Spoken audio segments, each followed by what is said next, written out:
the academic rivals. The lecture hall buzzed with the low hum of students flipping through notes, whispering last-minute questions, and tapping pens against desks. At the center of it all sat Layla and Adrian, two names that had become synonymous with competition. Professors spoke of them with admiration, classmates with exasperation. Every exam, every presentation, every research paper, one of them claimed the top spot, and the other followed closely behind. Layla, with her meticulous notes and sharp wit, had a reputation for precision. Adrian, with his effortless charisma and quick grasp of complex theories, was equally formidable. Their rivalry was legendary, the kind that fueled gossip and inspired memes in the student group chat. But beneath the surface of their constant sparring lay something neither dared to admit: admiration. Layla envied Adrian's ability to speak confidently without rehearsing every word. Adrian marveled at Layla's discipline, the way she could dissect a problem until it surrendered its secrets. Yet admiration in their world was dangerous. It meant vulnerability, and vulnerability had no place in rivalry. The assignment: it was Professor Chun who lit the match that would change everything. For your final project, she announced, you'll work in pairs. The topic: the future of sustainable technology. Partnerships will be assigned randomly. Layla's stomach dropped as the names appeared on the projector. Layla Hassan and Adrian Cole. The room erupted in laughter and whispers. Someone muttered, "This is going to be a bloodbath." Layla glanced at Adrian, who raised an eyebrow and smirked. "Looks like fate has a sense of humor." She rolled her eyes. "Or a cruel streak." The first meeting. They met in the library that evening, sitting across from each other at a long wooden table. The silence between them was thick, broken only by the scratching of pens and the occasional sigh. "We need a plan," Layla said finally, her voice clipped. Adrian leaned back in his chair. "Agreed. But let's be clear, I am not here to play second fiddle." "Neither am I." Their eyes locked, a silent battle of wills.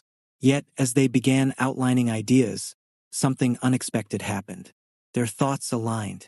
Where Layla suggested a focus on renewable energy, Adrian expanded with examples of innovative startups. When Adrian proposed a case study, Layla refined it with precise methodology. Hours passed unnoticed. By the time the library lights flickered, signaling closing time, they had a framework that impressed even themselves. Layla gathered her papers. "Not bad," she admitted reluctantly. Adrian grinned. "High praise coming from you." Late-night sessions. The project became their world. Night after night, they met in the library, fueled by coffee and determination. Their rivalry softened into banter, their arguments into debates that sharpened ideas rather than egos. One evening, as rain tapped against the windows, Adrian caught Layla staring at her notes. Exhaustion etched into her face. "You should take a break," he said gently. "I can't. If we miss a detail, we'll lose points." He slid a chocolate bar across the table. "Fuel. Even warriors need sustenance." She hesitated, then laughed, a sound Adrian realized he'd never truly heard before. It was warm, unguarded. "Thanks," she said, breaking off a piece. In that moment, Adrian saw her not as a rival but as a person. A brilliant, determined, vulnerable person. And something shifted inside him. "You're infuriatingly talented," Adrian chuckled. "And you're terrifyingly brilliant." The words hung in the air, charged with something neither dared name. The turning point. It was 2 a.m. when the power went out. The library plunged into darkness, leaving only the glow of their laptop screens. Layla groaned. "Perfect. Just when we're making progress." Adrian lit the flashlight on his phone. "Guess we'll have to improvise."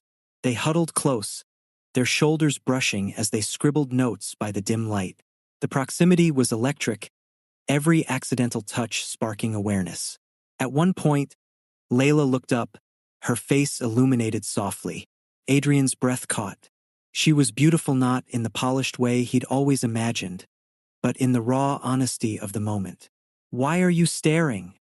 she asked, flustered. "Because," he said quietly, I think I've been competing with you for the wrong reasons. Her heart raced.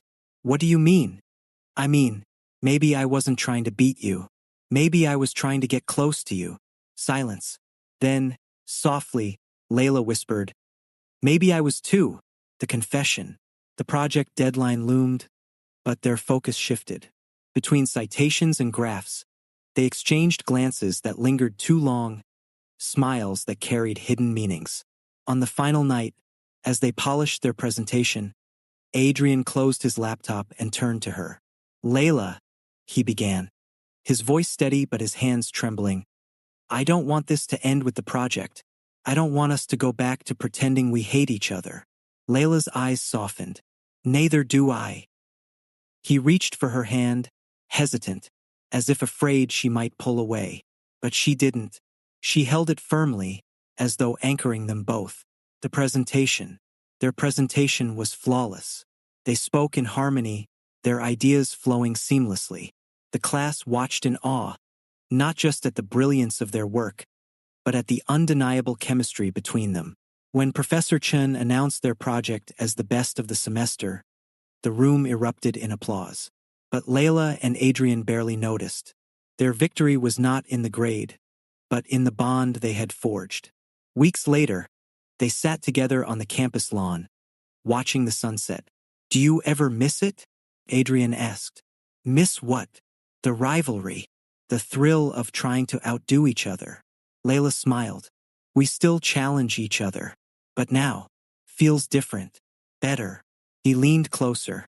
Because now we're on the same team. She rested her head on his shoulder. Exactly. And as the sky turned shades of gold and crimson, they realized their story was no longer about rivalry. It was about love born from competition, nurtured through collaboration, and destined to endure.